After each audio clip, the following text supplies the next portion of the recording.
Salah satu modusnya, santriwati diiming-imingi mendapat berkah jika bersetubuh dengan pelaku. Kalau ditarik ke belakangnya orang tua lagi berarti perannya Ustaz ya?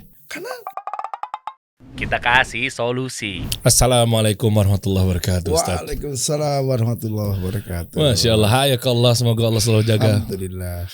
Ustadz Abu Ahmad muncul juga. Kita janjian udah lama Ustaz ya? Iya udah lama. Karena beliau kan Solo banget, kita Jakarta banget. Jadi kadang waktu dan seterusnya gitu ya. Sebenarnya tetangga kita. Mertua. Iya. Mertua saya di Solo teman-teman, Karanganyar ya lebih tepatnya. Insyaallah. Dengan hadirnya Ustadz Abu Ahmad, intinya teman-teman ini buat para orang tua, wali murid dan seterusnya, apalagi dengan berita yang beredar. FYI dulu ya, Ustadz ini kan bisa dibilang faham atau mungkin fokus membantu buat para orang tua untuk bagaimana cara mendidik anak dengan tepat dan benar gitu Ustadz ya. Insyaallah. Dalam artian dari sekolah orang tua dan seterusnya ini cocok banget.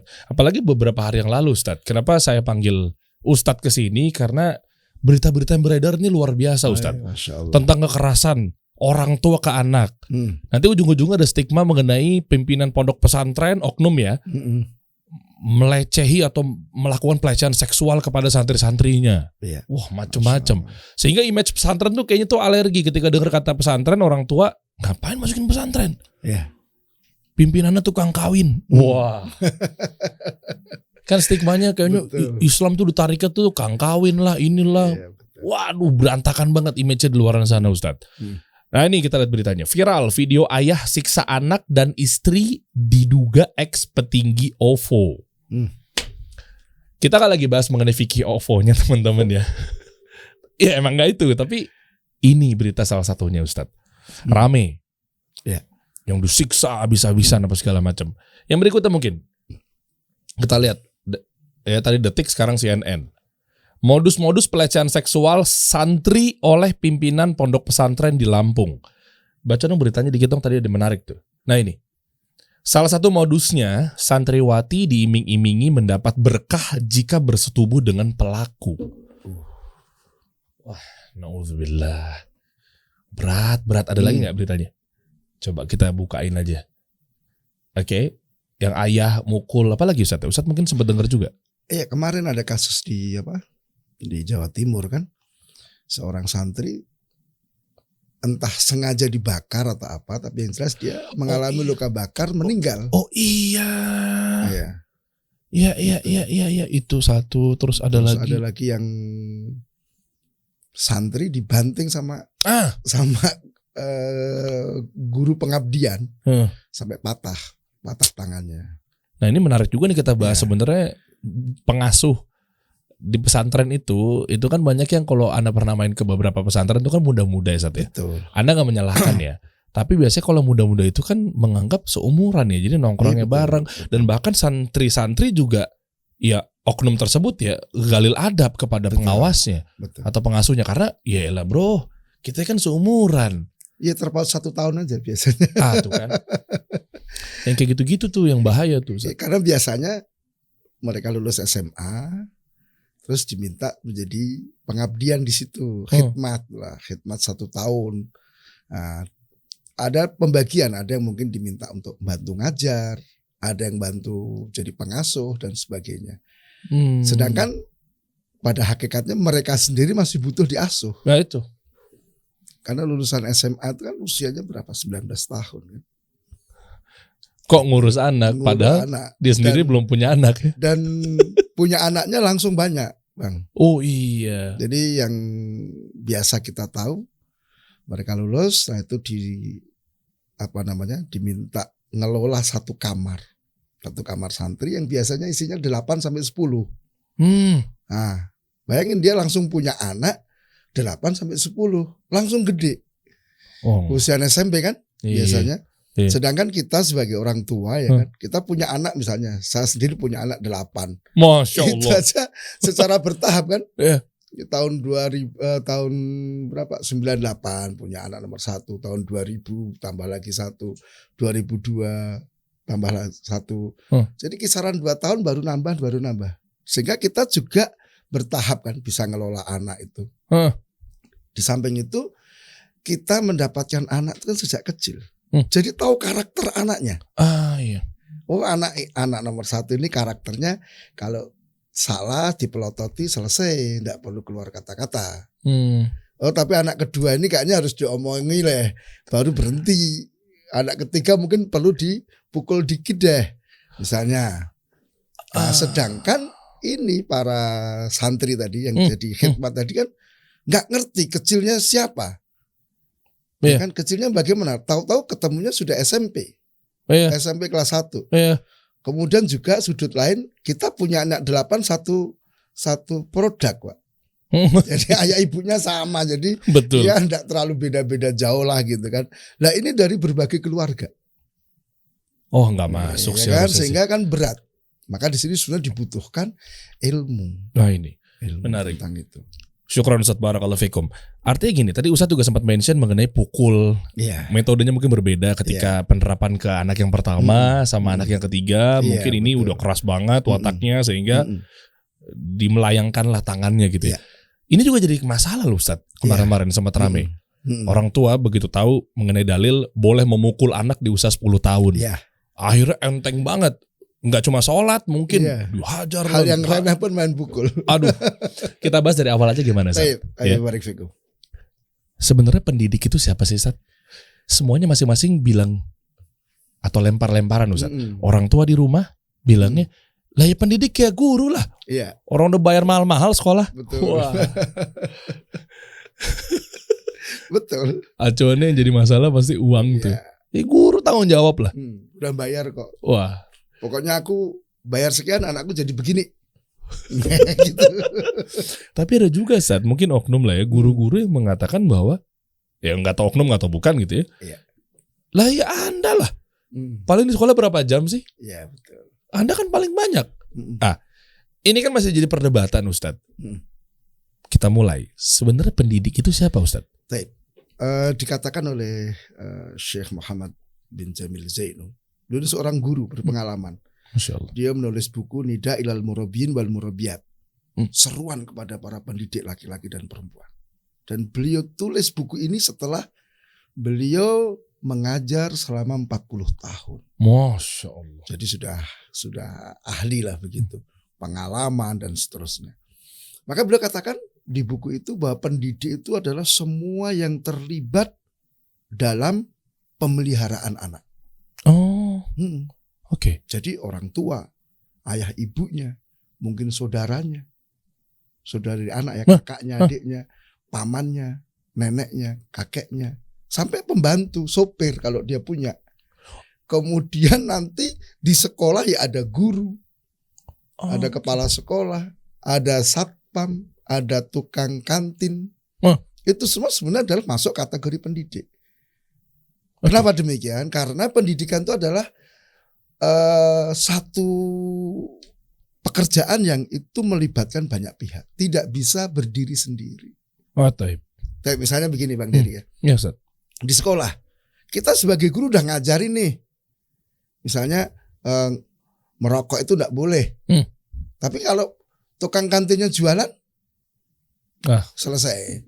Apa yang kita ajarkan selesai. Iya lagi. Iya kan? Kemudian juga ini sering ya, sering saya jadikan guyon sama teman-teman, sama orang tua, sama guru juga. Kalau tidak ada sinkronisasi antara orang tua dan sekolah ini hanya tukang laundry. Maksudnya gimana Ustaz? Maksudnya begini, Maksudnya gimana? kita di sekolah kan, kita udah ajarin nih, ajarin baik-baik. Nah kalau makan pakai tangan kanan, pakai bismillah. Nah orang tuanya nggak paham misalnya. Di rumah ayahnya makan pakai tangan kiri, meskipun ini dimakan kerupuk. Sama cabai biasanya. Ya gitu kan. Anaknya bilang, ayah, itu nggak boleh makan pakai tangan kiri. Kata Ustadz, makan tangan kiri itu kayak setan. Ayahnya tersinggung. Nggak bisa, yang setan itu adalah ustadzmu. Waduh, panjang nih, bener. Akhirnya apa? Anaknya yang bingung. Ini mana yang bener, ustadz atau orang tua saya? Besok ke sekolah kotor lagi, yang kemarin sudah kita ajari makan pakai tangan kanan. Hari ini datang pakai tangan kiri makannya. Kita tegur, nak kok makan pakai tangan kiri? Kata ayah nggak apa-apa kok. Wah. Berarti kan kotor kan? Kita cuci lagi dan ini lebih berat. Karena harus ngilangin syubhat tadi. Oh iya. Dia udah dapat syubhat dari ayahnya. Pertama masih kosong tuh. Iya. Sekarang ada syubhatnya. Jadi ya kita nanti begitu terus. Diajari baik, pulang ke rumah dikotori sama orang tuanya. Balik lagi kita laundry lagi, bersihin lagi, pulang lagi, kotor lagi seperti itu. Ya, itu nanti belum sampai ke pembahasan nilai-nilai. Oke. Nilai-nilai, keyakinan, akhlak. Nah, ini makanya perlu adanya kerjasama, kemudian kesepakatan bersama antara semua pihak yang terlibat dalam pendidikan. Ya. Mungkin yang paling sulit kan mensinkronkan antara orang tua dengan sekolah. Nah itu. Karena tadi kau udah bayar kok, ngapain aku ikut tanggung jawab? Iya benar. Berarti kalau udah pikir-pikir, yang pendidik paling banyak dikategorikan ngedidik gitu ya, yang di rumah dong Ustaz. Betul. Oh malah begitu ya? Iya. Jadi Allah Ta'ala di surat Tahrim itu ingatkan kita, khususnya para ayah. Ya ayyuhalladzina amanu ku anfusakum wa ahlikum nar. Wahai orang yang beriman, lakukan usaha untuk menyelamatkan dirimu dan keluargamu dari api neraka. Iya. Nah, usahanya apa? Ali bin Abi Thalib menafsirkan ayat ini, alimuhum wa adibuhum ala taatillah. Ajari mereka, didik mereka supaya mereka di atas ketaatan kepada Allah Ta'ala. Nah sekarang anak lahir siapa yang menyentuh pertama kali? Ya, orang tua. Iya. Mereka sekolah setelah 3 tahun dididik oleh orang tuanya kan? Betul. Pendidikan sekarang paling cepat 3 tahun kan, PAUD kan? Iya. Udah masuk sekolah tuh, iya PAUD kan? ya. PAUD kan 3 tahun. Nah sebelum masuk PAUD kan ini dipelihara, dididik, diajari oleh orang tua di rumah. Gitu. Makanya kan ada istilah apa? Madrasatul ula. Ibu itu adalah sekolah pertama. Atau kita luaskan, rumah itu adalah madrasah yang pertama. Di situ anak akan belajar, di situ anak akan melihat. Meskipun nanti dalam tahap perkembangannya akan ada perubahan, Mas. Betul. Jadi kalau sebelum sekolah, ukuran kebenaran itu orang tuanya. Yang benar adalah apa yang dilakukan, apa yang diucapkan oleh orang tuanya.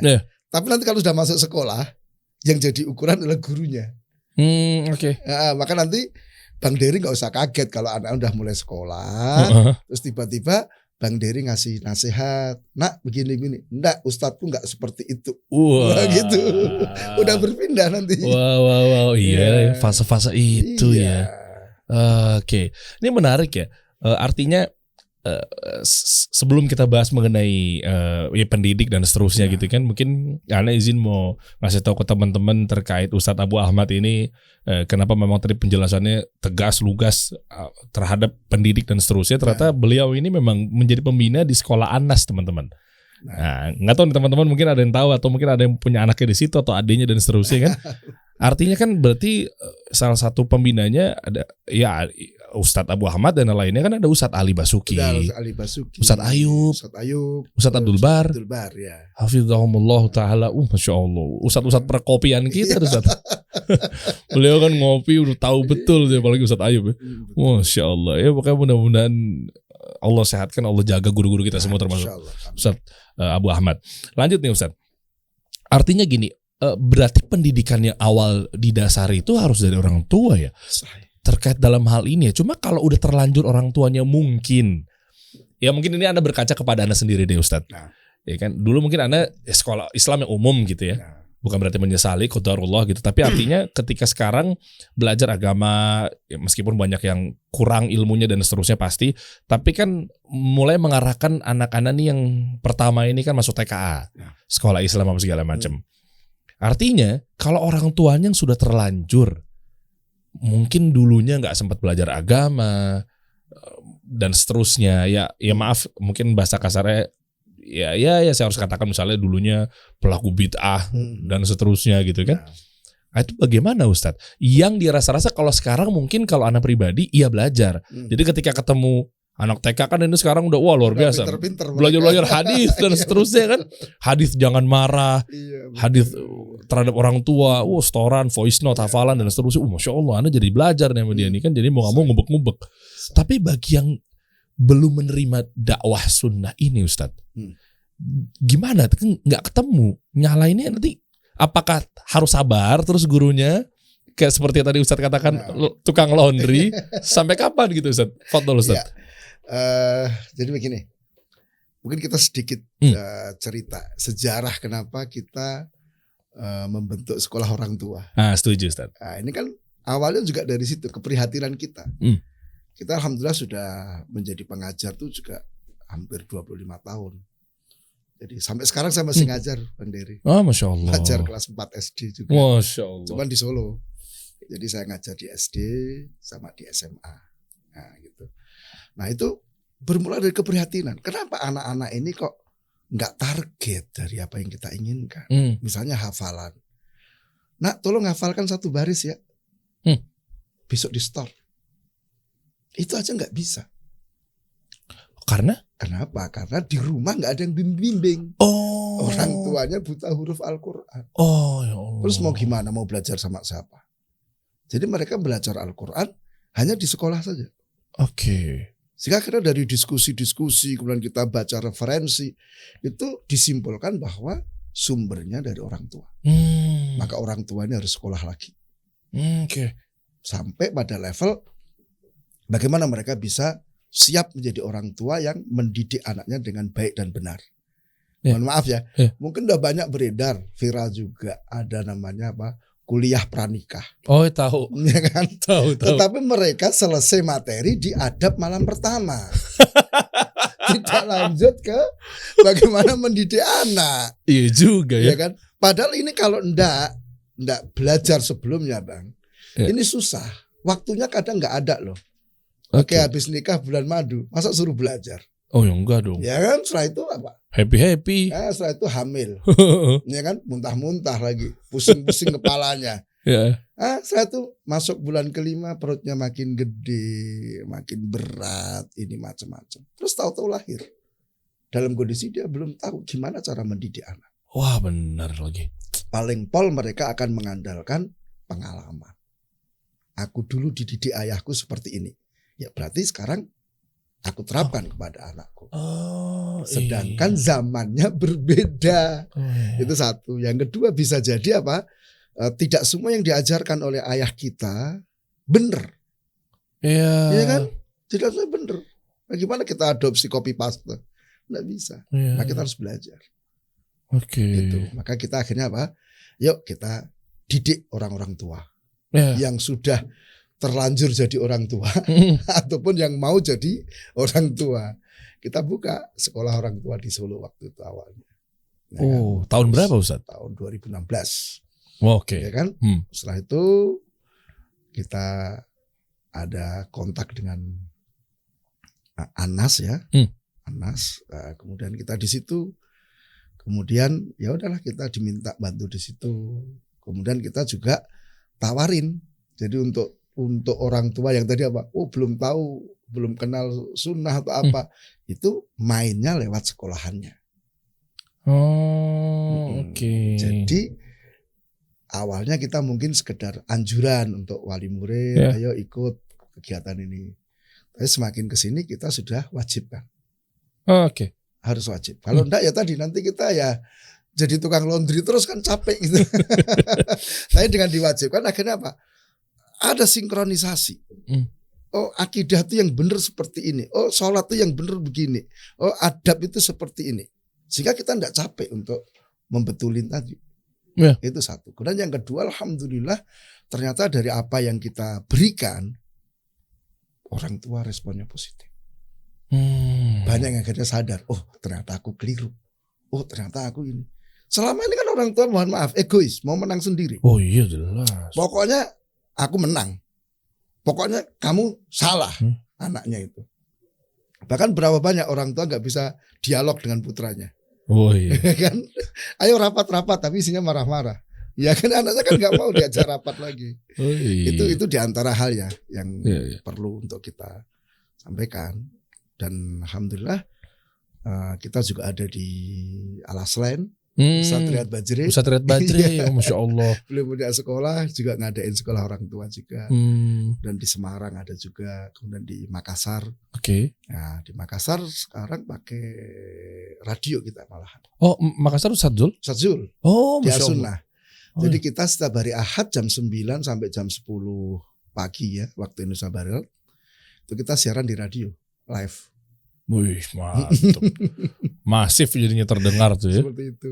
Masya Allah. Cuman mereka tetap rindu Bang untuk offline. Di tatap tatap muka. muka. Iya. Karena kan asik kalau tatap muka. Itu ada tugas, ada diskusi, Iya. ada kuis kan gitu. Kalau di radio 1 jam kita. Iya. 60 menit insya Allah seperti itu. Lalu bentuk pengajarannya seperti apa Ustadz? Ke orang tua. Artinya misal dia masih atau belum lah mengenal sunnah dan seterusnya gitu kan. Ya memang yang diharapkan dari Ustadz dan mungkin para pembina yang lainnya adalah orang tua ini betul-betul paham cara mendidik anak sesuai dengan tuntunan Rasulullah SAW gitu kan. Dengan beserta pemahaman para sahabat. Tapi artinya dimulai betul-betul dari dasar-dasar keislaman, tauhid, akidah dan seterusnya. Iya. Atau langsung ke fikih orang tua. Enggak. Jadi kita ada 3 materi pokok yang harus dikuasai. Ya. Kita sampaikan ke orang tua tentang apa itu pendidikan Islam. Keistimewaannya apa. Ya. Karena banyak kan orang itu silau dengan pendidikan di luar Islam. Betul. Dan mohon maaf memang masyarakat itu dalam melaksanakan pendidikan itu kan sesuai dengan nilai-nilai yang dianut. Ya. Masyarakat komunis ya tentu model pendidikan materialistis. Masyarakat liberal punya nilai sendiri. Nah, kita Muslim, kita punya nilai-nilai itu. Oke. Dan subhanallah Al-Quran dan hadis itu udah luar biasa. Lengkap. Ya. Apa yang kita pelajari di FKIP Bang Dery, Fakultas Ilmu Pendidikan dan Keguruan itu semua ada dalam Al-Quran dan hadis. Oh ya? Iya benar. Jadi alhamdulillah ya Allah berikan kepada saya untuk bisa komparasi itu. Ya. Jadi kita belajar di pendidikan dari buku-buku para ulama. Kita juga sempat kuliah. Oh ternyata ini dulu kayak gini, cuman beda istilah saja. Bahkan di dalam Islam itu lebih bersih. Ya. Saya yakin dasar-dasar yang ada di sini itu ngambilnya dari Al-Quran dan Sunnah. Luar biasa. Cuma kenapa kepotong-potong ya seolah-olah ya? Ya karena satu kitanya ya nggak mau gali, Bang. Oke. Kita nggak mau gali. Kita silau dengan apa yang datang dari orang kafir. Iya. Oh itu hebat itu. Padahal itu semua udah ada dalam Islam kok. Iya, ilmu parenting kan. Sekarang Teori pendidikan behaviorisme, teori apa itu semua ada di dalam itu. Dan lebih bersih, sekali lagi lebih bersih. Lagi zaman begitu soalnya Ustaz, kan parenting lah inilah, apa parenting lah, apa parenting lah. Sekarang ini memang ada sebagian teman-teman itu alergi dengan istilah-istilah itu. Iya. Saya pernah kan, misalnya, yuk kita pelatihan guru. Itu alergi. Udah, kaku nih dianggap ini. Oh ini apa ini ilmunya pasti dari orang kafir ini. Nggak mau. Tapi kita ganti judulnya, kita daurah pendidikan. Sepakat. Padahal isinya sama kontennya. Cuma istilah. Ya sudah nggak apa-apa deh. Iya. Tapi ada juga yang persepsinya dibalik Ustaz. Iya. Misalnya contoh ketika ketemu istilah parenting yang memang pengajarannya apalagi tadi ya sudah kental dengan daurah apa segala macam. Kan kubu-kubu yang mungkin berpikir kontradiktifnya adalah menganggap ini kuno. Ya. Parenting ala Islam ini mah jadul nih. Ya. Misalnya gitu, kaku nih. Justru barat-barat dong zaman sekarang dong. Ya kan gayanya gaya-gaya sekarang dong. Misalnya, itu gimana Ustaz? Padahal kalau kita lihat subhanallah. Dan ini diakui oleh teman-teman yang pernah ikut kelas kita ya. Itu Masya Allah. Jadi parenting yang kita usung berbeda dengan parenting yang pada umumnya. Gimana tuh Ustaz? Jadi misalnya di parenting umum kita kenal larangan menggunakan kata tidak. Jangan. Oh iya. Ya. Ya kan? Anda pernah dengar tuh Ustaz? Tidak boleh kita ngomong ke anak itu menggunakan kata larangan. Harus diganti dengan kata-kata yang positif. Itu Anda juga sempat kena, nggak tahu itu syubhat apa enggak tuh Ustaz? Anda praktekin sih. Tapi kok tetap ya. Sedangkan di dalam Islam ada Luqmanul Hakim menasihati putranya, la tusyrik billah. Kamu jangan buat syirik. Itu kan larangan. Oh iya. Gitu kan. Wala tusair khaddaka linnas. Kamu jangan melengoskan wajahmu dari manusia. Itu kan larangan.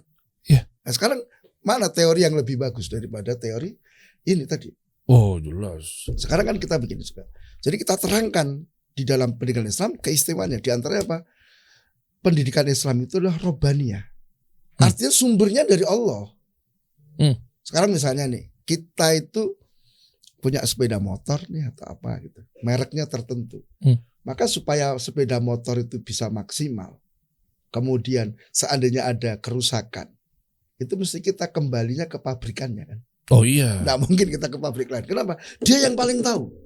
Kenapa? Dia yang menciptakan. Dia yang memproduk sepeda motor itu.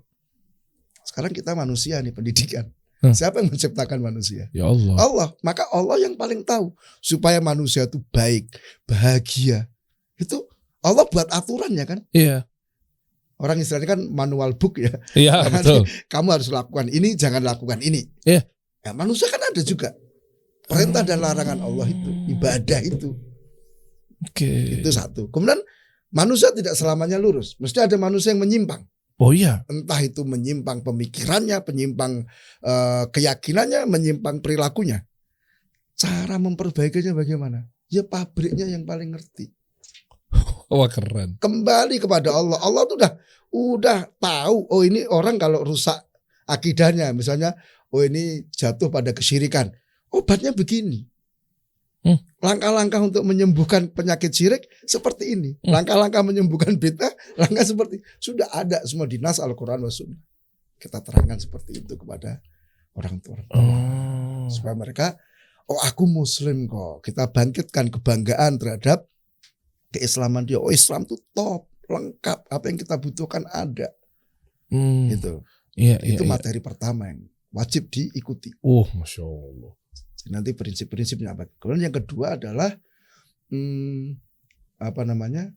memahami tahap perkembangan anak.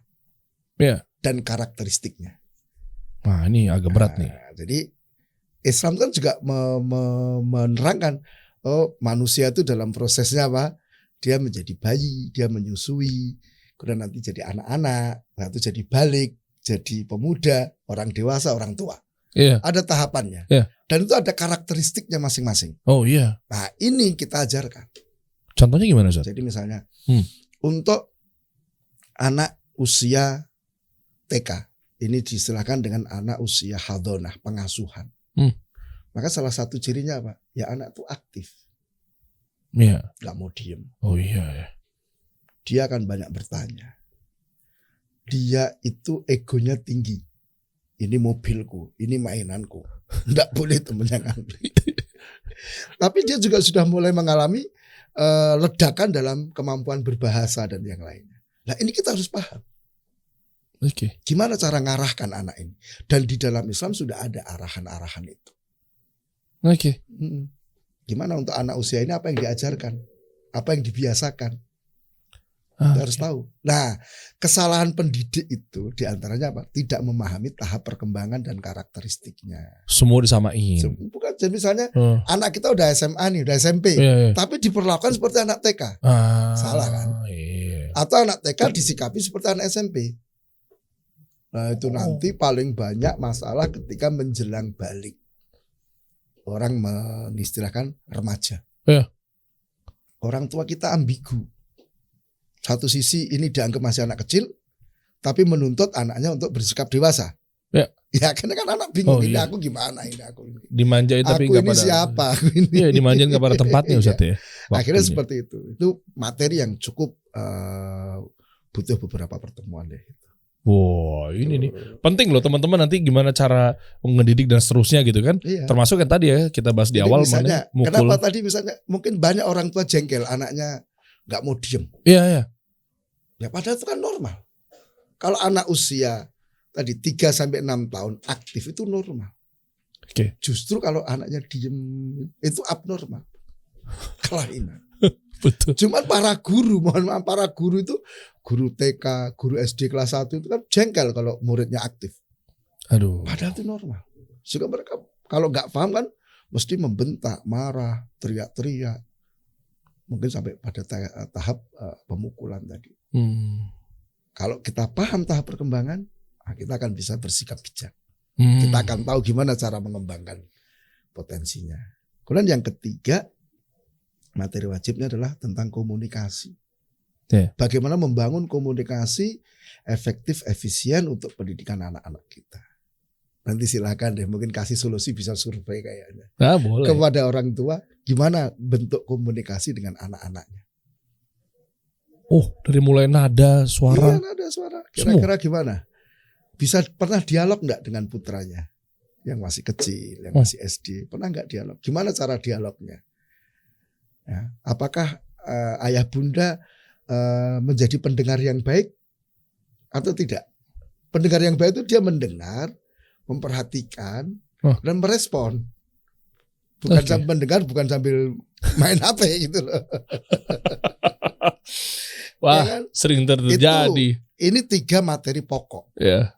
Nah, setelah ini dikuasai, baru kita masuk ke materi berikutnya. Tarbiyah imaniyah. Keimanan.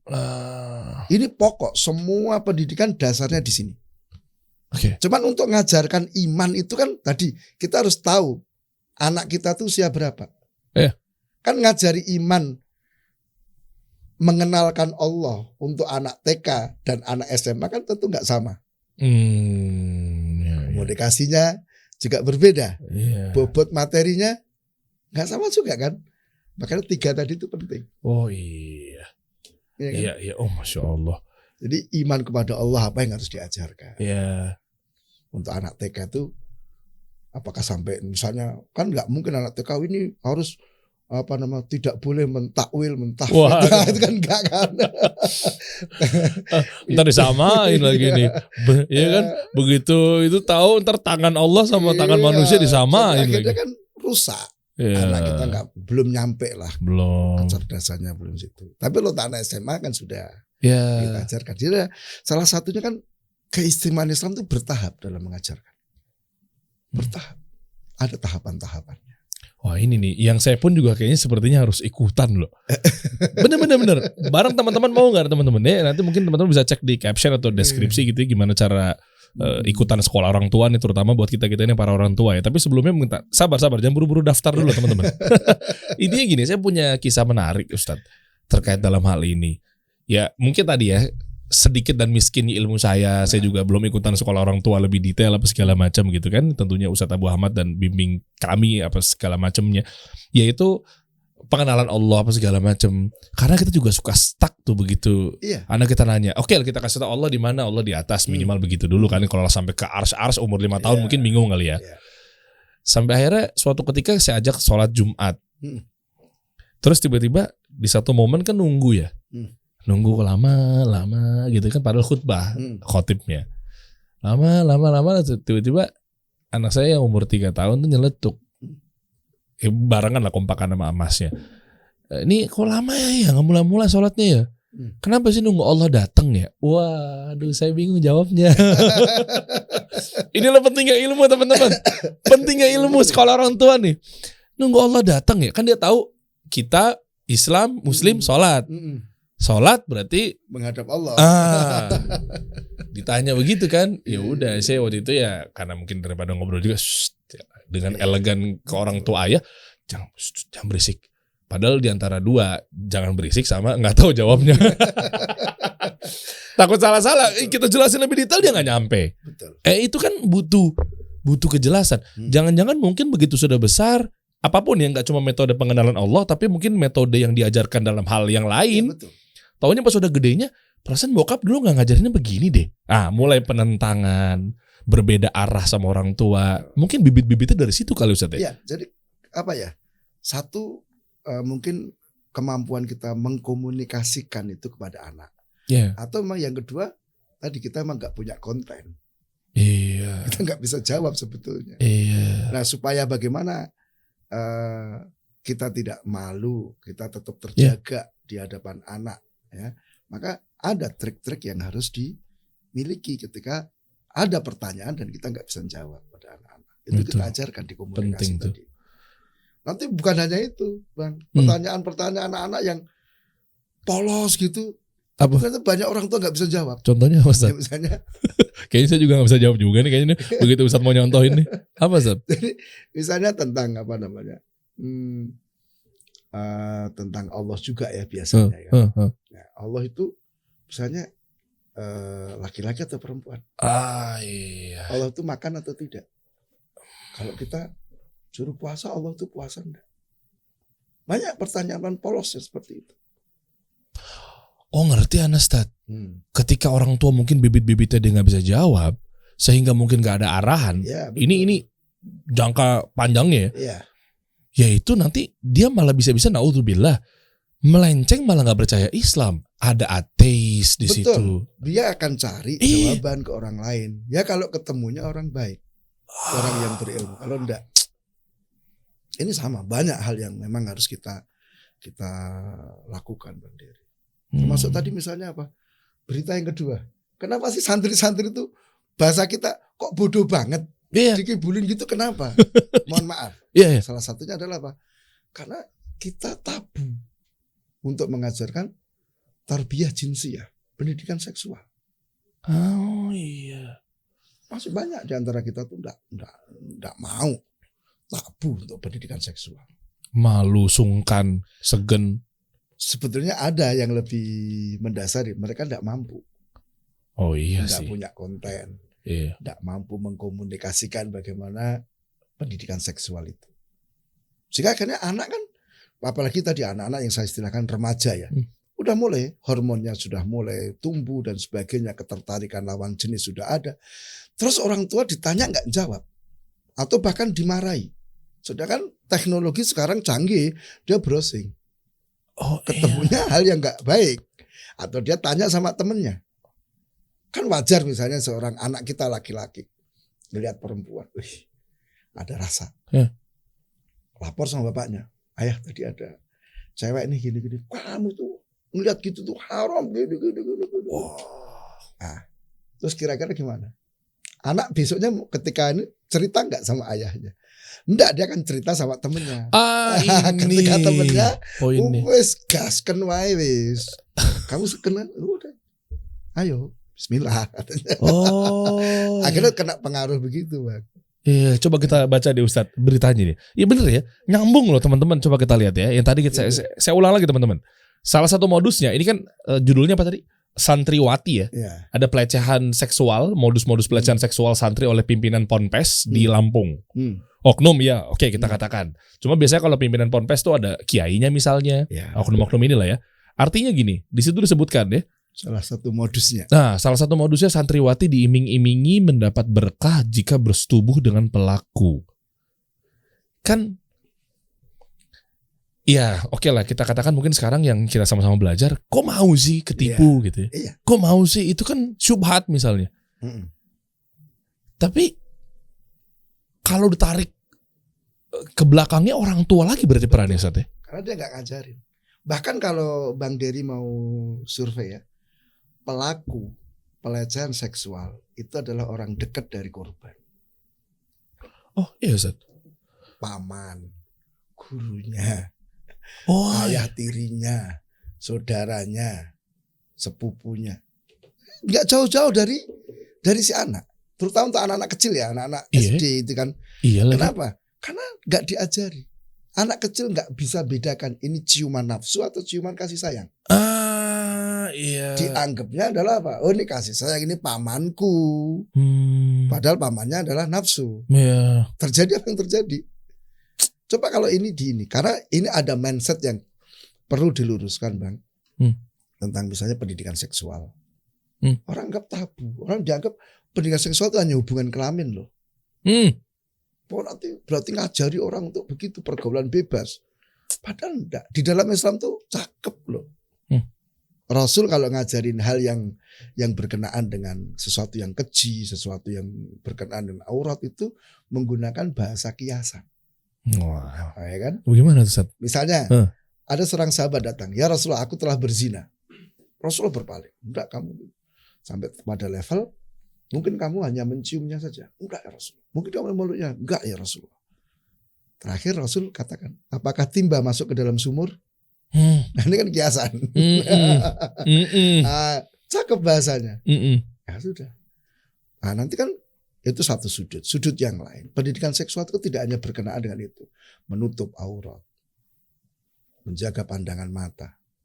Anak itu harus tahu mana anggota tubuh yang boleh dilihat, tidak boleh dilihat oleh orang lain.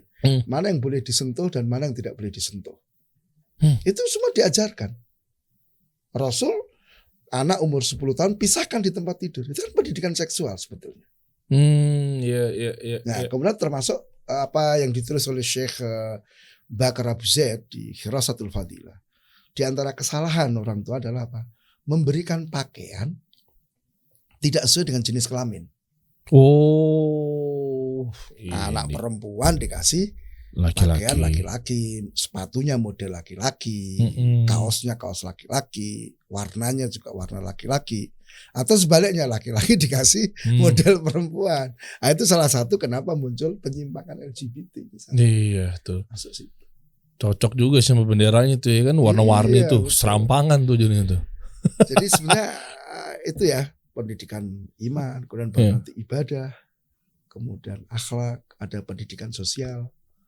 Itu kita ajari sampai tadi pendidikan seksual. Masya Allah, lengkap tuh di sekolah orang tua ya Ustaz? Masya Allah. Masya Allah. Dan kita ada kurikulumnya. Oke, taib. Terkait dari orang tua juga kan sempat ada berita yang mengatakan bahwa sampai-sampai juga ada yang modus mau jemput anaknya sekolah, nggak tahu siapa dia, taunya dia mungkin di bawah umur apa segala macam. Cuma mungkin kalau ditarik ya, sebelum kita bahas yang tadi Ustaz, pelecehan seksualnya misalnya kelas 5 SD, 6 SD itu kan udah ada loh Ustaz sekarang.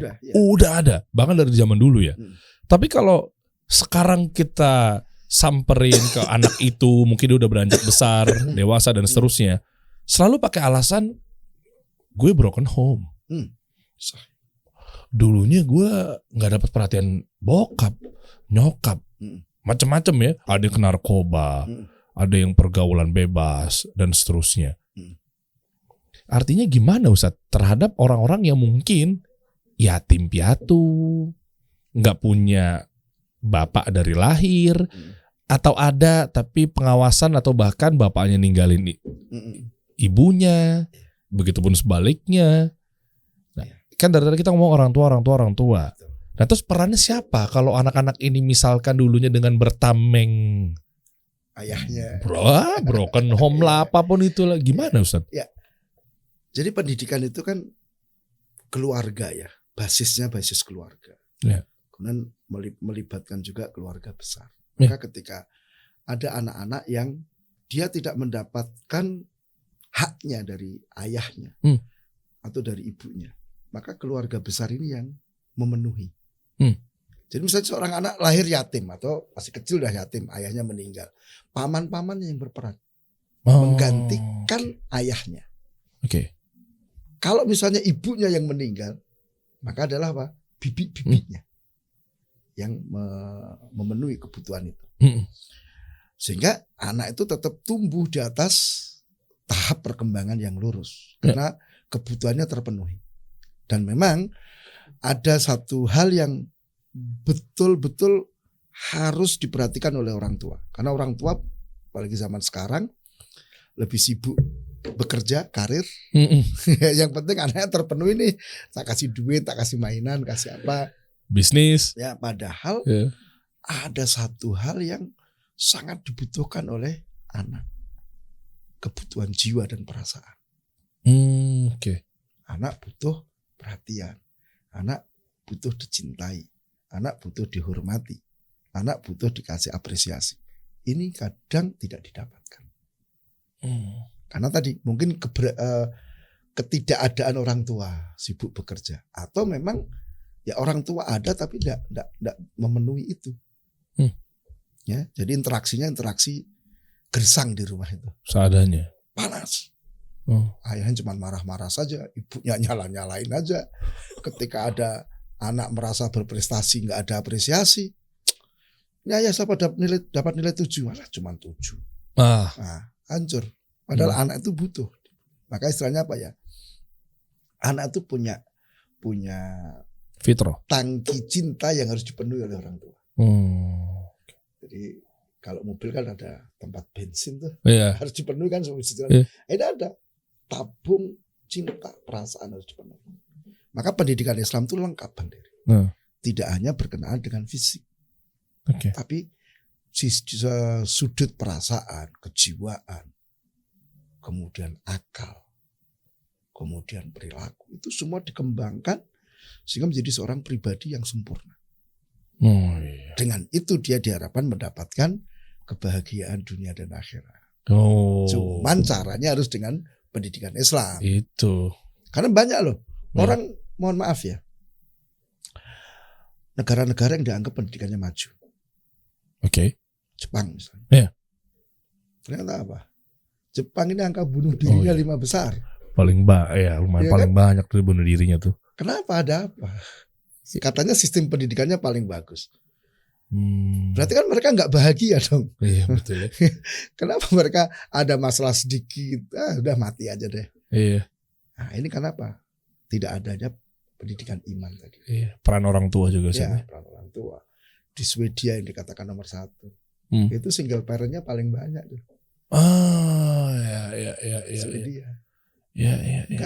Nggak merasa bahagia dengan rumah tangga. Oke. Banyak single. Nah, kenapa kita mesti harus silau ke sana dan sebagainya? Maksud saya, ya ini loh, kita punya Islam tuh loh, punya konsep pendidikan yang masya Allah. Dan kalau Bang Dery perhatikan, Rasul itu kan diutus sebagai guru. Iya. Wa innama bu'itsu mu'alliman muyassira. Aku diutus sebagai orang yang mengajari, orang yang memudahkan. Dan metodenya masya Allah Rasul. Hanya dalam waktu singkat, 23 tahun merubah peradaban. Bangsa Arab yang semula jahiliyah diremehkan sama bangsa-bangsa lain menjadi manusia terbaik. Tidak ada sampai sekarang yang ini. Dan kita harus ingat Imam Malik mengatakan apa? Tidak akan memperbaiki akhir umat ini kecuali dengan apa yang telah memperbaiki generasi pertama umat ini. Berarti kita harus kembali ke sana pendidikan kita. Ya itu mau. para sahabat itu. Iya. Radhiyallahu anhum ajmain. Masya Allah. Kita harus kembali ke sana. Ya. Maka kita harus gali nih gimana sih Rasulullah mendidik, gimana Rasulullah mengajarkan akidah, gimana Rasulullah mensikapi kesalahan. Iya. Masya Allah luar biasa. Ini kita baca tuh, waduh luar biasa. Misalnya Rasulullah punya anak tiri nih, Umar bin Abi Salamah. Suatu hari makan bareng sama Rasul. Tangannya ke sana kemari tuh. Ngambil makanan. Oh iya. Itu kan gak bener. Oke. Wong makanannya sama kok. Menunya sama, cuma dia ambil-ambil gitu. Rasul gak marah. Rasul tidak mencela. Rasul tidak mengeluhkan, wah kamu nak. Enggak. Rasul dikatakan, ya gulan, samillah, kul biyamini, kul mimayalik. Wah anak kecil, baca bismillah. Makan pakai tangan kanan, ambil makan yang dekat dengan dirimu. Tanpa Rasulullah menunjukkan kesalahan. Tapi si anak kecil tuh tahu, oh salah berarti aku tadi. Dan itu berubah. Oh, benar juga ya. Nggak harus kita menegur seseorang atau anak kita nih dengan menunjukkan kesalahan. Iya. Tidak harus. Kenapa itu? Jangan begitu misalnya. Di luar konteks yang bahasa jangan tadi ya. Ya, tadi udah terbantahkan juga istilah. Bukan berarti kita nggak boleh ngelarang ya. Tapi biasanya kita tuh langsung bongkar kesalahannya dia. Iya. Bahkan sebenarnya yang ingin kita luruskan satu, ngebongkarnya banyak. Iya. Yang sudah lain-lain juga kebongkar, kan nggak bagus. Kamu sih begini gitu kan, ujung-ujungnya. Kemarin juga. Udah tuh. Drop langsung. Tapi mengingat masalah anak orang tua nih Ustadz, ada juga orang tua yang memang menggunakan dalih ketika dia sibuk bisnis, usaha. Ya kan banyak penonton-penonton kita nih pengusaha-pengusaha muslim ya Ustadz ya. Pas nih kita bahas nih. Artinya mungkin dia tujuannya baik. Ketika ya saya misalnya sama istrinya gitu kan, atau sama ibunya berarti kan, saya kan usaha, saya kan nyari nafkah. Buat naruh anak tuh nanti di sekolah yang lebih baik, sekolah bertaraf. Saya bekerja kan untuk anak saya. Itu kan kalimat yang sering muncul. Bekerja untuk anak saya. Ya, terus masa saya disalah-salahkan? Misalnya kayak begitu kan? Itu gimana Ustaz? Menyikapi pemikiran orang tua yang memiliki seperti itu? Sebetulnya ketika orang tua melalaikan pendidikan anak dengan alasan dia bekerja, itu satu kebohongan. Oh, bohongnya di mana, Ustaz? Ya hakikatnya dia bekerja untuk dirinya, Oke. bukan untuk anaknya. Oke. Coba lihat aja, ya kejadian itu seperti itu. Itu satu. Ya. Kalau memang itu untuk anaknya, lah anaknya butuh, kenapa dia nggak penuhi? Wah. Ya kan, bukan hanya kebutuhan materi kan. Oke. Anak butuh waktu kita. Ya. Sampai ada kisah seorang anak itu. Afwan, Ustaz. Ada anak itu gini, ayah pengen main dok, ayah nggak ada waktu. Ya. Sampai akhirnya udah kecewa kan. Anak itu kan tanya, ayah gaji ayah berapa? Loh. Anggap 30 juta. 30 juta satu bulan. Anak tuh ngitung 30 juta dibagi 30, berarti satu hari berapa? 1 juta. 1 jamnya berapa? Katanya dihitung. Terus dia mulai nabung. Anak itu nabung. Masya Allah. Ketika kurang sedikit, dia temui ayahnya. Ayah, pinjem uang. Nanti saya kembalikan. Untuk apa?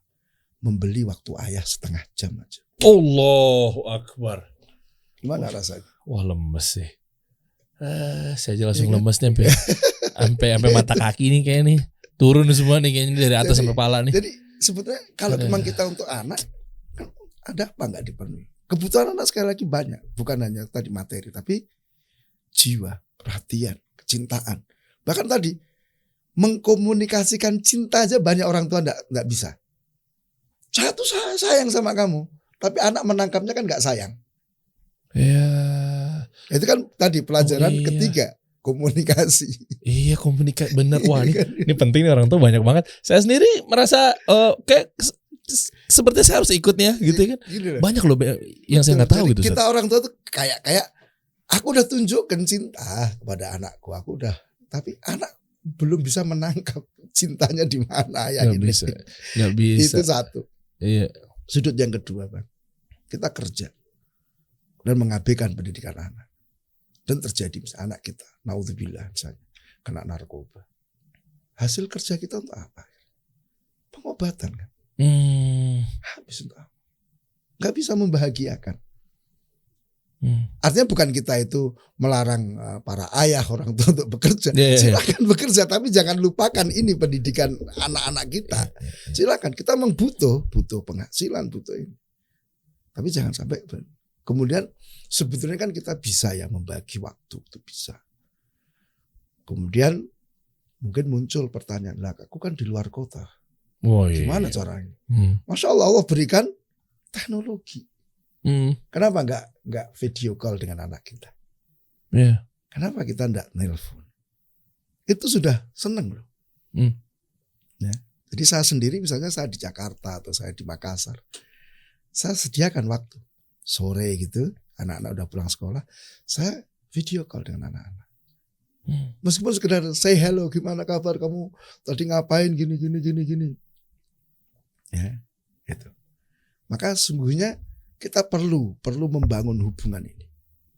Ya coba betapa sakit Bang Dery. Saya pulang misalnya, Assalamualaikum. Anak saya waalaikumsalam sambil melihat handphonenya. Coba. Iya. Akan bahagia banget ketika waalaikumsalam HP-nya dibuang, dia lari, wah ya. Luar biasa kan. Iya. Ini yang sudah hilang dari kita. Nah kalau ada istilahnya sekarang anak-anak yang diyatimkan belum waktunya. Oh. Jadi itu. Ya. Jadi apa namanya? Hal yang perlu dibangun juga ya seperti itu. Mungkin orang tuanya sendiri juga nggak keberatan kalau Ustaz, biasanya begitu. Assalamualaikum, waalaikumsalam. Apa ya nih kan lagi main Mobile Legend, PUBG dan seterusnya kan misalnya. Mungkin ada juga kayak emang begitu kali. Nah itu malah jadinya gawat loh ntar di kemudian ya Ustaz ya. Dan sebetulnya Bang Dery ya, kita ini yang butuh pada anak sebetulnya. Kok bisa? Kok kita yang butuh? Ya, kita ini butuh pahala. Oh. Dengan mendidik anak kita dapat pahala. Dan itu pahala yang terus mengalir. Oke lah ketika anak kita masih kecil seakan-akan mereka yang butuh kita. Tapi coba nanti rasakan ketika anak kita sudah balik. Oh, sudah remaja, sudah bisa bantu kita. Kita mesti akan ada ketergantungan kepada anak.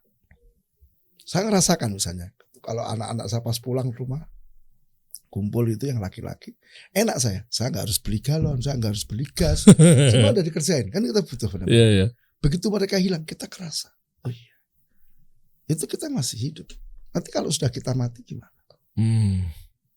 Kita butuh mereka, kita butuh doa-doa mereka, butuh istighfar mereka, dan itu tidak akan kita dapatkan kalau kita tidak mendidik mereka sejak awal.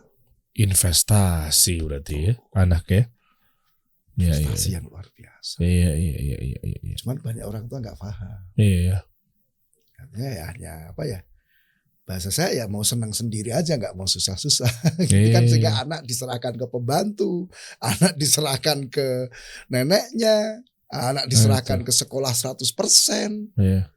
Pengasuh, penitipan anak, kan nggak kenal dengan kita.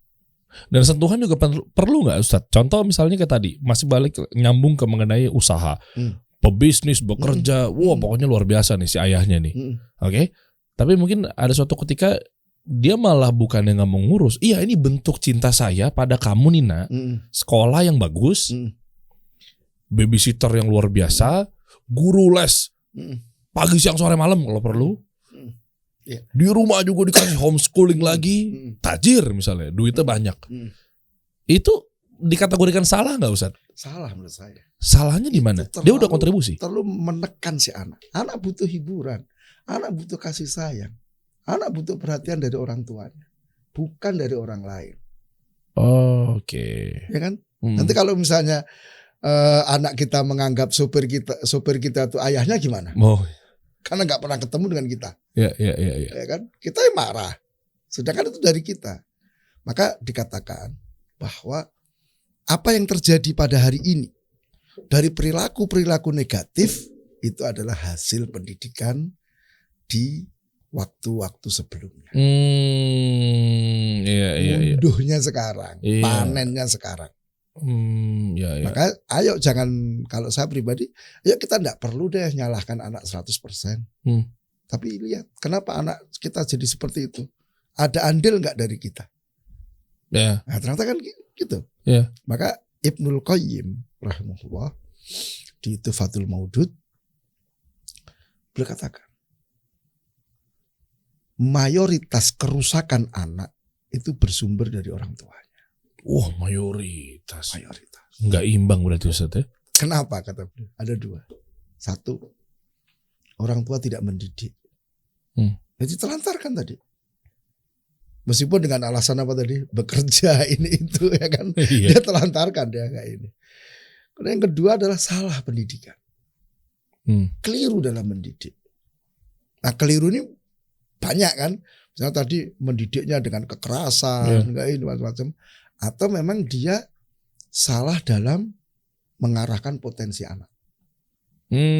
Bakatnya. Ya, sehingga di situ Imam Ibnul Qayyim sebutkan, kalau anak itu cerdas, hafalannya kuat, tekun di majelis ilmu, arahannya menjadi ulama. Oke. Kalau anak ini kurang cerdas, sukanya olahraga, nunggang kuda lah apa, arahnya jadi mujahidin. Oke. Dan kedua-duanya bermanfaat bagi Islam wal muslimin. Ya. Cuman kesalahannya apa? Dibalik. Kira-kira gimana? Ini anaknya enggak cerdas, senangnya olahraga, dipaksa untuk duduk belajar. Oke. Sehingga akhirnya anak stres. Enggak menikmati belajar. Ini banyak banget. Berapa banyak orang tua itu ingin anaknya seperti dirinya. Iya. Copy paste dari dirinya. Aku dulu kuliah kedokteran, maka kamu harus kedokteran. Padahal mungkin anak sukanya di arsitek misalnya. Oke. Ya kan? Oke. Banyak terjadi seperti itu. Maka survei mengatakan 75% mahasiswa itu salah jurusan.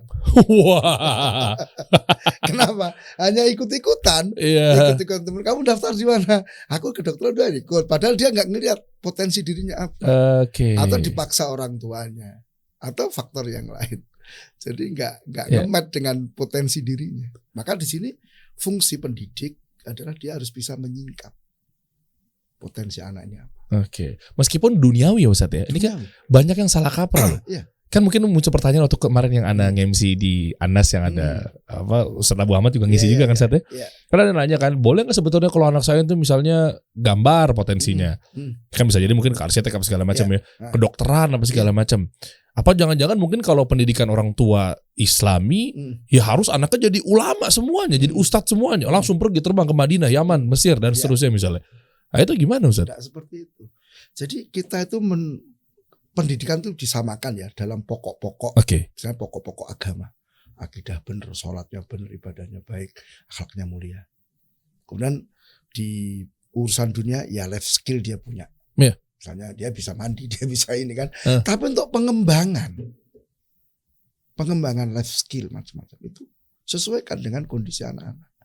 Sekarang lihat Rasulullah tuh di antara keistimewaan Islam ya, mendidik sesuai dengan kenyataan. Rasul, coba lihat sahabat itu apakah sama semua jadi ulama? Enggak kan? Iya, Bang Dery kenal nggak Al Khalid bin Walid? Oh iya, kenal kan? Kenal. Dia dikenal sebagai apa? Ulama? Enggak, bukan panglima. Kan? Panglima. Iya. Abdurrahman bin Auf dikenal sebagai apa? Pengusaha, bukan sebagai ulama. Oh iya. Kan? Oh iya. Oke. Tapi Ibnu Abbas dia ulama, Ibnu Mas'ud ulama. Mu'ad bin Jabal ulama, Abu Hurairah ulama kan gitu. Jadi itulah pendidikan yang kita inginkan. Jadi jangan sampai ada ini. Makanya kita kritisi juga ya. Model pendidikan yang banyak dijalankan itu apa? Menyamaratakan.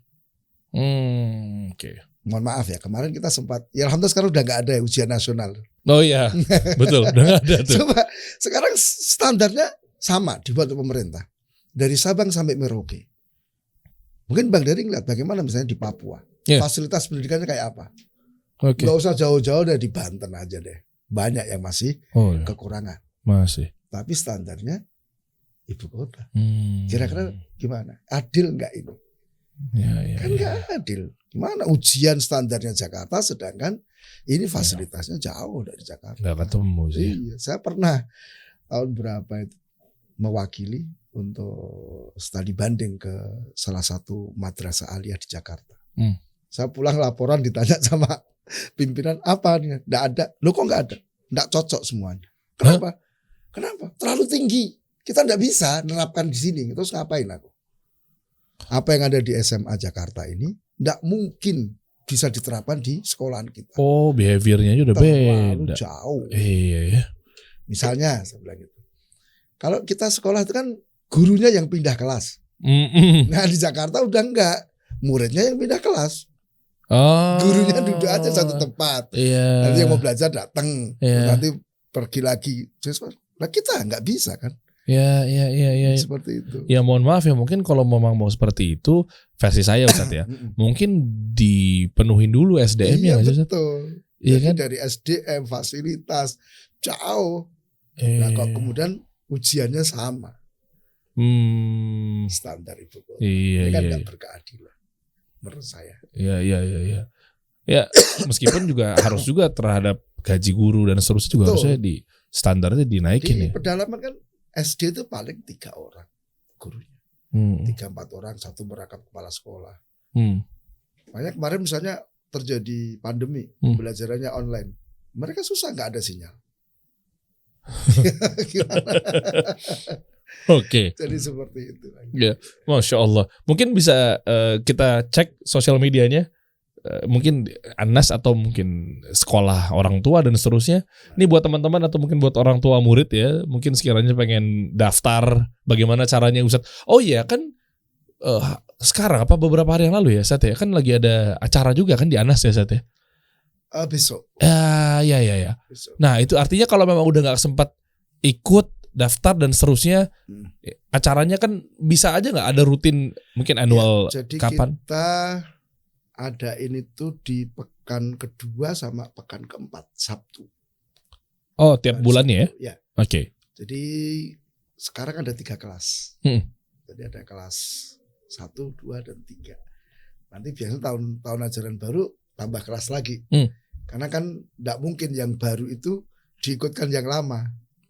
Oke. Karena materinya ketinggalan nanti. Iya. Enggak ini. Jadi nanti kalau angkatan baru kita mulai lagi dari Yang pertama tadi, pendidikan Islam itu apa, Wah. komunikasi bagaimana, tahap perkembangan bagaimana gitu. Oke. Seperti itu. Cuman kadang nanti dalam momen tertentu kita satukan kelas. Kayak besok pagi misalnya itu kita satukan satu kelas pembahasan tentang mengembangkan rasa percaya diri pada anak. Oh, penting nih, mantep nih. Karena ada anak itu diperintah nggak mau. Iya. Ada anak membangkang. Kemudian ada anak itu nggak mau memegang tanggung jawab. Gitu. Atau bahkan perilaku negatif itu sebetulnya adalah untuk menutupi rasa kurang percaya diri si anak. Oh, bisa begitu, Ustaz? Iya. Coba lihat aja anak-anak yang berperilaku negatif di sekolah. Karena nilai akademiknya nggak bagus. Atau mungkin karena faktor nggak cerdas. Maka dia akan menunjukkan saya itu berprestasi juga tapi di bidang yang negatif. Oh iya, pembuktian, pengakuan. Iya. Oh iya. Seperti itu. Itu kenapa? Karena sistem pendidikan tadi yang menyamakan, mengukur sesuatu hanya dari akademik, tidak melihat potensi yang lainnya. Seperti itu. Ya, meskipun tadi kan ujung-ujungnya tadi Ustadz udah katakan juga ya, para sahabat aja mungkin beda-beda bidang ya. Artinya kan anak dibolehin jadi dokter, jadi apa segala macam, itu pengaruh dari orang tuanya juga dari awal. Betul, ya Ustadz. betul. Oke. Memang orang tua ini luar biasa. Sehingga Rasul katakan apa? Kullu mauludin yuladu alal fitrah. Fa'abawah yuhawidani ayu nasirani ayu majisani. Semua anak itu lahir di atas fitrah, di atas tauhid. Dalam hadis yang lain, ini khalaqtu ibadi khunafa. Aku ciptakan hamba-hamba ular bukan hanif. Hanif itu artinya apa? Dia condong kepada kebaikan, jauh dari kejelekan. Jadi prinsipnya, dasarnya anak itu senang sholat, senang puasa, senang perilaku positif, jauh dari perilaku negatif. Maka kedua orang tuanya yang menjadikan dia Yahudi, Nasrani atau Majusi. Maka kalau sekarang orang tua ngeluhkan, kok anakku nggak mau sholat, ya jangan salahkan siapa. Kedua orang tuanya. Wong pada dasarnya anak itu seneng sholat, kok jadi nggak seneng sholat, nggak mau sholat. Ini kan pendidikan orang tuanya. Ya kan? Ya. Seperti itu. Oh, Masya Allah. Boleh Ustadz nih kalau kita bahas panjang banget nih. Seru banget nih. Jadi buat teman-teman kalau pengen tahu lebih lanjut, ya yuk saatnya yuk kita kumpulin yuk. Samalah kita lah sadar saya juga minim ilmunya terhadap mendidik anak apa segala macam. Mendingan sama-sama aja udah daripada tunjuk-tunjukkan ya kan. Kita bareng-bareng mau suaminya, mau istrinya dan seterusnya. Yuk kita buka aja mungkin di Anas Soleh Cerdas ya Ustadz ya. Nah terkait yang sekolah orang tua tuh informasinya kemana Ustadz kalau mau daftar? Ya bisa langsung ke salah satu medsos itu. Di sini ya. Mungkin nanti cek aja di link atau mungkin coba buka deh Dan linknya. Nah itu coba di link atau di DM. Nih insya Allah bakal banyak pertanyaan banget nih. Ada di Facebook, ada di Instagram. Oke, terus nanti coba cek di link ini. Ini ada sosialnya itu. Tuh ada hubungi kami juga ya. Ada tim dari customer service-nya lah. Atau di Facebook-nya cek aja. Mungkin berarti langsung ke Anas ya Ustadz ya. Ya. Tapi kalau yang di luar bisa online. Online bisa ya? Online. Tetap di bawah Anas juga atau mungkin ada berdiri sendiri ketika Anasnya misalnya nggak ada di daerah-daerah teman-teman semua. Kalau saya pribadi sebenarnya ada juga di Yanfa.official. Oh ada. Boleh Aldan buka dong Dan. Oke. Instagram. Itu semuanya rata-rata online ya saat ini ya? Kalau Yanfa ini memang kita online. Online ya? Biasanya sih seminggu 4 kali, cuman kadang karena kesibukan. Oh Masya Allah. Iya. Kalau yang di Anas ini bisa tatap muka? Bisa. Jadi kalau di Anas itu kita upayakan untuk offline. Nanti kalau ada yang berhalangan kita sediakan fasilitas di online. Untuk jadwalnya kapan, dimulainya kapan, mungkin langsung hubungin sama adminnya aja kali Ustadz ya. Nanti diatur aja ntar sama Ustadz Abu Ahmad akan diberikan pemateriannya dan seterusnya gitu kan. Sehingga buat para orang tua juga tahu bagaimana cara mendidik anak. Oh iya tadi belum kejawab juga Ustadz mengenai mukul. Wah itu tuh belum sempat teknik mukul terhadap anak itu dari orang tua tuh gimana tuh Ustadz? Pukulan itu kalau diistilahkan oleh seorang ahli pendidikan adalah seperti hanya perceraian dalam rumah tangga. Lah kok bisa? Sesuatu yang halal tetapi dibenci. Oke. Gitu loh. Iya memang perceraian halal ya memang. Iya kan? Iya juga. Dibenci. Tapi dibenci. Dan itu adalah solusi terakhir. Ya kan? Di perceraian kan sebelum cerai kan ada tahapan-tahapan tuh. Didamaikan, diundang keluarganya ini sampai Ya udahlah nggak bisa, terpaksa harus ada perceraian. Maka pukulan itu juga demikian. Ketika sudah berbagai cara, metode kita gunakan untuk memperbaiki itu, mentok, udah nggak bisa betul, silakan lakukan pukulan. Tapi pukulan pendidikan. Maksudnya gimana pukulan Ya, pendidikan? karena ada pukulan mematikan, Bang. Oke. Kan banyak kan, Ya. ada sebagian siswa itu mati dipukul gurunya. Ya. Tapi malah jadi pembenaran nggak Ustadz di mata orang tua. Artinya gini, ya saya udah kasih tahu berkali-kali, udah dibilang ini pakai cara A, B, C nggak bisa. Gimana? Ya? Saya wajar, saya pukul lah biar dia ngerti. Kita harus lihat dulu, karena mungkin versi orang tua ya, dia merasa sudah melakukan itu. Yeah. Tapi lihat, mungkin bisa kita tanya kan nanti, gaya komunikasinya gimana? Kamu ngomongnya gimana sama anak? Wajahmu cemberut, matamu melotot, atau sambil senyum? Kemudian antum ngomongnya kapan? Anak pulang sekolah langsung diajak diskusi, ataukah anak istirahat dulu? Wah, nah, kan gitu kan? Ini ilmu semua nih. Jadi ada cara komunikasi itu ada. Bagaimana supaya kita bisa menyampaikan arahan itu dan diterima oleh anak-anak kita. Tapi seandainya memang tadi sudah mentok betul, silahkan dipukul, nggak apa-apa. Hanya boleh. Di bagian mana muka Ustaz? Satu, ya para ulama itu menjelaskan. Pertama adalah jumlah pukulan itu 3 kali. Oke. Hukum asalnya 3 kali. Tapi kalau memang dibutuhkan mungkin bisa ditambah sesuai dengan kadar kesalahannya. Dan yang kedua, alat yang dipakai memukul itu tidak terlalu keras, tapi juga tidak terlalu lunak, pertengahan. Terus besarnya 1 jempol aja. Oke. Jadi nggak terlalu besar. Ya, kemudian teknik mukulnya tidak boleh kelihatan ketiak kita. Alasannya? Ya kalau kelihatan ketiak berarti mukulnya kencang, Bang. Oh nah, iya. gitu kan. Bener juga sih. Tapi kalau ketiaknya enggak kan kita hanya main gini aja. Oke. Dan dipukul di tempat-tempat yang tidak membahayakan. Ya, tangan misalnya, kaki. Hindari wajah karena itu dilarang sama Rasulullah SAW. Nah, seperti itu. Dan nanti sebenarnya bukan hanya pukulan ya. Nanti hukuman fisik secara umum itu betul-betul kita hindari. Seorang pendidik itu akan lebih mengedepankan apresiasi, penghargaan daripada hukuman. Meskipun reward and punishment ada yang bilang katanya berbanding lurus, ada hukuman juga di situ. Ada, cuman kan hukuman itu kan banyak, Bang. Iya. Kita diem aja, anak tuh udah ngerasa loh. Oh iya. Kita melengos, anak kita udah ngerasa. Gitu. Dan umumnya kalau hukuman fisik itu akan mengakibatkan penyesalan. Banyak masuk penjara kan. Iya. Gitu kan akhirnya kalau terjadi sesuatu kan. Kemudian yang kedua, biasanya menimbulkan apa? Traumatik pada anak. Ketakutan sama orang yang pernah menghukum dia. Ada kemudian juga apa? Muncul kebencian. Nggak suka. Bapak itu galak. Ustadz ini galak. Nggak suka. Ketemu. Bahkan kalau misalnya anak itu sudah gede dan kelihatannya dia mampu melakukan perlawanan, dia akan lawan. Iya. Banyak kalau anak-anak kecil SD kan nggak berani itu dipukul, ya diam aja, nangis kan.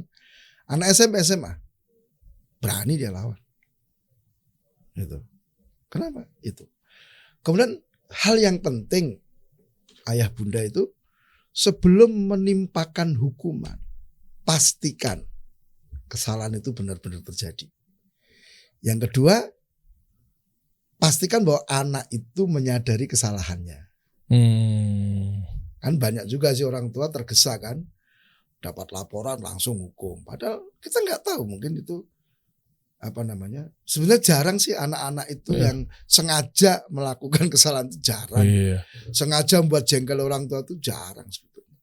Cuma mereka melakukan itu kadang tadi karena kurang perhatian, dia caper aja. Iya. Saya punya, Bang, di kelas itu ada anak sukanya tanya Ustaz. Oke. Sehingga sampai kadang kita tuh enggak sempat mulai pelajaran kan, dia banyak tanya. Ternyata setelah kita teliti, ini kurang perhatian di rumah. Oh, bukan emang kooperatif aja gitu ya? Bukan. Oh, bukan. Dia nanya bukan dalam rangka ingin tahu, tapi Eh. sekedar untuk mendapat perhatian kita. Oke. Karena di rumah nggak ada perhatian. Iya, nggak ada tempat tanya juga Nggak ada lagi. tempat, nggak ada ini. Yang jelas dia butuh perhatian. Oh, Masya Allah. Akhirnya ya udah, nanti aja tanya nanti kalau istirahat deh. Kita ngobrol di kantin gitu. Ya. Seperti itu. Masya Allah, syukran Ustadz, jazakallah khair, mubarakallah fikum. Nah, buat teman-teman kalau pengen belajar langsung nih sama Ustadz Abu Ahmad dan juga buat yang lainnya lah ya.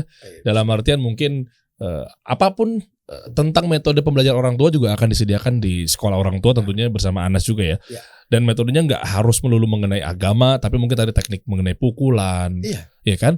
Mungkin mengasah bakat anak. Ya tadi yang saya maksud apapun tuh maksudnya banyak kurikulum-kurikulum untuk Iya. orang tua yang harus dipelajarkan kepada menerapkan ke anaknya Jadi dan sebenarnya seterusnya. kita ini kalau di sekolah orang tua lebih ke teknis ya Bang ya. Oke. Lebih ke teknis bagaimana ngajarin ini gitu. Nah itu penting. Itu justru butuh itunya Ustadz. Karena kita menganggap orang tua sudah punya kontennya. Iya. Jadi misalnya ngajarin iman tadi, kita menganggap orang tua udah punya konten tentang iman tuh seperti ini. Cuman beliau-beliau ini belum pas dalam menyampaikan, gitu aja. Masya Itu kita Allah. tuntut di situ. Masya Allah. Syukran Nanti Ustadz. biasanya ada tugas-tugas juga 1 bulan. Oh ada tugasnya. Iya. Nggak cuma sekedar dapat ilmunya tapi ntar dituang ya. Jadi misalnya dikerjain. ada komunikasi nih. Ah. Tugas silakan lakukan dialog yang positif dengan anak. 1 bulan ke depan kumpulin hasilnya apa. Hasil dan dampak dari anak ya? Iya. Oh, oke. Hasil dari yang adakah perubahan pada anak. Oke. Seperti itu. Masya Allah. Boleh Ustadz mungkin nasihat buat teman-teman di ujung nih. Apalagi terutama buat orang tua kali ya. Nah, ya Bunda ya, rahimakumullah. Ya mari kita persiapkan diri kita. Ya, karena tanggung jawab itu besar di hadapan Allah. Allah akan tanya tentang anak-anak yang diamanahkan kepada kita. Dan yang pasti ayah bunda yang dituntut dari kita adalah usaha. Ya. Hasil itu urusannya Allah Ta'ala. Ya, yang penting kita semaksimal mungkin mendidik anak kita sesuai dengan ketentuan-ketentuan yang ada.